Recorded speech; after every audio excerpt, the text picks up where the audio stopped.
তো হ্যালো বন্ধুরা, সকাল সকালে এরকম কিছু কাজে লেগে পড়েছি আমি। আজকে আমাদের বাথরুম ঘরের ছাদে জল জমে গেছে।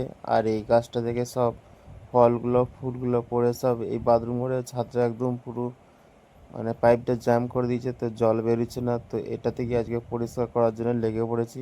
আর আমাদের বাথরুম ঘরে দেখো একটা জলের ট্যাঙ্কি চাপানো আছে। আর এই ছাদটা থেকে এই যে এই জ্বালানিগুলো সব চাপানো ছিল, তার জন্য জল দাঁড়িয়ে গেছে। আর তারপরে কিছুক্ষণ বাদে এরকম একটা ফেস ওয়াশ নিয়ে চলে আসি বাসার রঙটা একটু কালো করার জন্য, মানে গ্রিলে রং করার জন্য। তো এটা নিয়ে আসি আমরা আজকে। झूठ पे झूठ झूठ पे झूठ बोलती जा रही है, शर्म नहीं आती।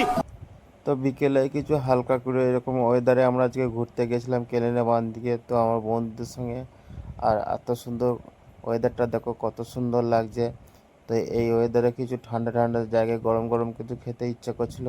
তো তারপরে চলে এসেছিলো আমাদের একটা কাকু কেলেনে বাঁধে ঘুগনি বিক্রি করতে। এই যে দেখো আমার বন্ধুগুলো সব পরপর দাঁড়িয়ে আছে, সব ঘুগনি খাচ্ছে। এই যে দেখো সব ঘুগনি খাচ্ছে, সব লাইন দিয়ে সব দাঁড়িয়ে আছে এদিক সেদিক করে। আর এই যে এই বন্ধুরা দেখো মনে হচ্ছে চুরি করে ঘুগনি খাচ্ছে পান্দারে পান্দারে। अरे बाप रे, ये तो धोती खोल रहा है। ঘুগনি খাওয়ার পর এরকম কিছু হালকা কিছু মিটিং হয় যে আমাদেরও কেন বিয়ে হচ্ছে না, তো এটা নিয়ে প্রচুর একটা বৈঠক চলছিল। সব বন্ধুরা সব খুব টেনশনে পড়েছিল এটা নিয়ে। उठा ले रे देवा, उठा ले रे बाबा। मुझे अमीर को नहीं रे, ये दो गरीब